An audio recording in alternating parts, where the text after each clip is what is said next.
याद रखिए। किसी ने सवाल किया, मैं अपने बचपन में बहुत रोता था, इसलिए मेरे वालिदैन मुझे स्लीपिंग टॉनिक्स पिलाते थे और उन्होंने यहाँ तक बताया कि वो मुझ पर नशे वाली चीज़ों का भी इस्तेमाल किया करते थे। ये कहाँ तक दुरुस्त है और अब मुझे क्या करना होगा? देखिए, सबसे पहली चीज़, जो वालिदैन ने आपके साथ सलूक किया वो गलत किया।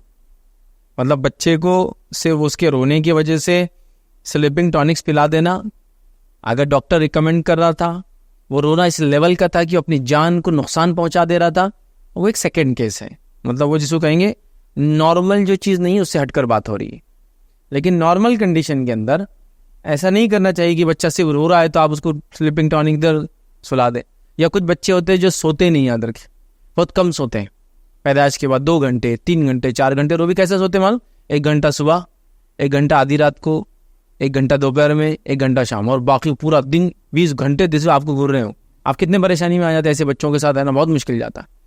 ठीक है, तो भी उनको आप टॉनिक दे के ना सुलाए, वो उनका नेचुरल वैसे है, सिवाय इसके कि डॉक्टर रिकमेंड करे, वो एक सेकेंडरी केस है, याद रखिए, वो मेडिकली चीज़ें इश्यूज है, वो आप देखें। लेकिन ये हरगिज ना करें। तो अब पेरेंट्स क्या करते हैं, बच्चा थोड़ा सा रोए कि पिला देते हैं। मैंने तो यहाँ तक देखा, ये तो बहरहाल छोड़ दीजिए बच्चे का रोना, माँ को बाजार जाना है। और हम जब छोटे थे, एक बहुत कॉमन मेडिसिन थी जो शायद आज भी आती, फिनार्गन नाम से आती थी। वो तो माओ की ऐसी हरदी लजीज दवा थी बस कि 2 डोजो उसको कितना दे रहे तुम, 0.3 का दे रहे, इसको 0.4 दो तो 8 घंटे सोएंगा, रात अच्छी गुजर जाती है आज तुम्हारे। आज वो थके हुए अपन शादी से आए, डालो इसके मुंह में एक दवा का ढक्कन और सुला दो इसको। आपको मालूम, अननेसेसरी बच्चों को ऐसी दवाएं दे के सुलाने से उनको बहुत ज़्यादा जहरी नुकसान हो सकता है। अव्वलन ये जो मेडिसिन होते हैं, जो हमारे पास एलोपैथिक मेडिसिन हम कहते हैं, ये मेडिसिन याद रखें, ज़मीन से चीज़ों को सीधा मादनियात को निकाल कर उसको अपने प्योरेस्ट फॉर्म में निकाला गया और आपके मुंह में ठूस दिया गया। ये बॉडी के लिए एक्सेप्टेड चीज़ें नहीं, याद रखिए। तो ये होना नहीं चाहिए कि आप इसको रविश रूटीन बना दे कि इन चीज़ों को खाए रुपये। कुछ चीज़ें होती है जो नेचर से आती है, जो माहौल जिसको कहते हैं कुदरत के अंदर होती है, उन चीज़ों का वो इफेक्ट नहीं होता है, बैड इफेक्ट जिसको कहेंगे, बुरा असर होता है उनका, उतना नहीं होता खतरनाक जितना इन दवाओं का होता है। वो आप उठाए और दे देते थे, कॉमन। बल्कि ऐसा था, माओं के अंदर बातचीत चलती थी औरतों के अंदर, तुम क्या दे रहे सुलाने को, तुम क्या दे रहे, अरे मैं इसको साथ इनके अब्बा को पिला रही, दोनों सो रहे, ये मामला चल रहा था। तो आप बच्चे को क्या कर रहे, वो पहले तो रोता था बोल के टॉनिक पिला रहे। अगर ये रोना उस लेवल का नहीं था जिससे डॉक्टर रिकमेंड करे पिलाना, तो आपने ये किया ना, पर्सनल गलत किया पेरेंट्स ने। सेकंड ये है कि उसके अलावा नशा भी दिया उसको, सोया नहीं तो वो क्या, नशेदार चीज़ें भी देती। अब नशेदार चीज़ों में क्या होता था, पहले ज़माने में क्या होता था बताता आपको, जब बच्चे सोते नहीं थे तो वो क्या करते थे, खसखस के बोंडे लाते थे।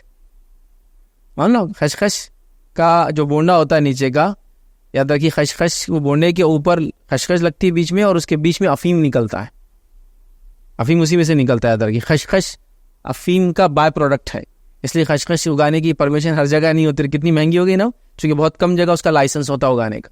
तो उसके बोंडे उबालते थे, और इसीलिए हमारे मियाँ भाई भी नानखलिया खाने के बाद क्या हाल होता फिर, बस अब सोने का दिल हो रहा है, कैसी टाइट होती है ना।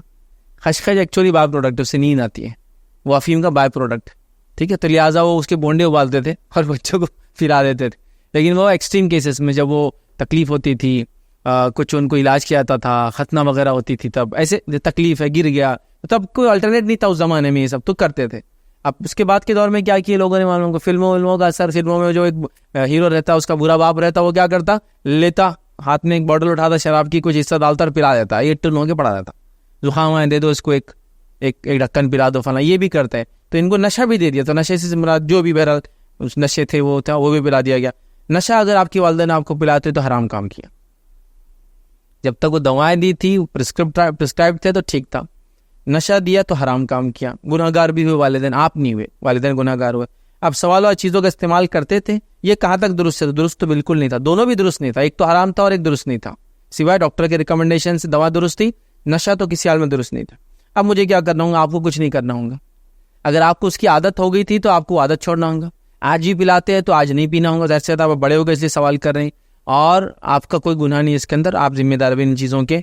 लेकिन इससे अगर आपको कोई जिस्मानी या ज़हनी नुकसान हुआ था तो वालिदैन इसके लिए यकीनन जिम्मेदार है, लेकिन आप उनको कोसे काटे ना इसके लिए, जो हो गया सो हो गया, अब क्या करेंगे।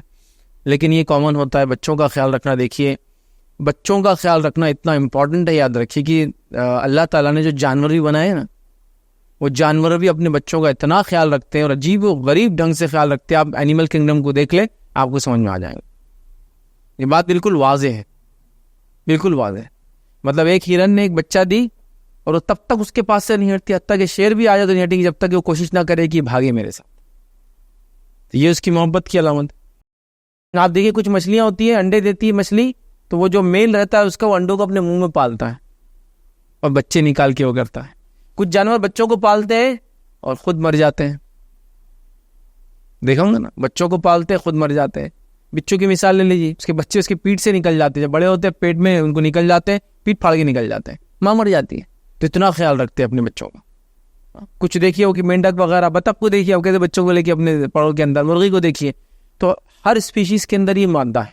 लेकिन इंसान में कभी कभार ये जिसको कठोरपन बोलते हैं, संगदिली बोलते हैं, पत्थर दिल हो गया बोलते हैं, वो आ जाती है और अपने मासूमों के साथ भी वो रहम नहीं करते हैं, मारते हैं, इस तरह के जुल्म ज्यादती करते हैं। ऊपर जो सवाल आया था उनका डीमोरल कर देते हैं, कोसते हैं, काटते हैं और एक अच्छा इंसान बनने से आड़ बन जाते हैं। बहरहाल जो हुआ वो हुआ।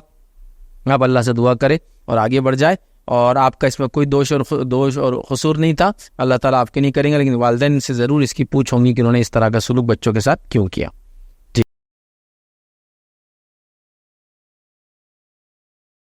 अस्सलाम वालेकुम। आप भी हमारे इस काम में ताउन करें अपनी ज़कात और सदक़ात के जरिए। डोनेशन डिटेल्स के लिए डोनेट अस पर क्लिक करें। अगर आपको हमारे वीडियोस पसंद आए हैं तो इसे शेयर करें और सबके हकदार बने। रोजाना हमारे वीडियोस को पाने के लिए हमारे यूट्यूब चैनल को सब्सक्राइब करें और बेल आइकन दबाएं। हमसे दीगर सोशल मीडिया पर जुड़ने के लिए वीडियो में दिए गए आईडी को सर्च करें। जज़ाकल्लाह।